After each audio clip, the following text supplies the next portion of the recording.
Good morning, જય શ્રી કૃષ્ણ। આજે છે ને ચિરાગનું ટિફિન ફટાફટ રેડી કરી અને છે ને એના બેગમાં નાખીને એમને બાય બાય કહી અને હું વળગી ગઈ હતી મારા કામમાં। અને કામમાં તો પહેલા છે ને મારે આવું છે ને નાનું એવું છે ને પેલું શું કહેવાય એલોવેરા કુવાર પાઠું એ વાવવાનું હતું, તો બસ મેં એ વાવી નાખ્યું હતું।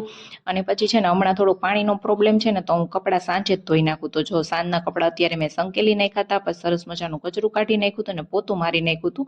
અને આ તો હું તમને છે ને એક જ ટાઈમનું કચરા પોતું બતાવું છું, બાકી મારે દિવસમાં 4 થી 5 વખત કચરા પોતા થતા હોય છે રાધાના હિસાબે। પછી નીચે શાકભાજીવાળા ભાઈ આવ્યા હતા ને ત્યાંથી થોડુંક શાકભાજી લઈ લીધું।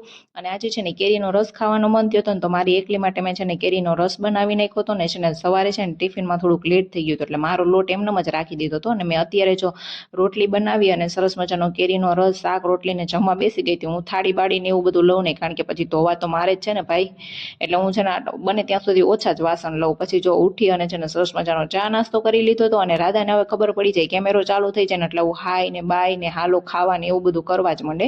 અને સાંજ પડતા જો તુરિયાનું શાક ને સરસ મજાના રોટલા ટીબી નાખ્યા હતા, પણ રોટલાનો વિડીયો બનાવતા હું ભૂલી ગઈ હતી। અને પછી જો સરસ મજાનું જમી લીધું હતું અને જમીને પછી જો રાધા ને એના પપ્પા છે ને થોડી વાર તોફાન કરતા હતા।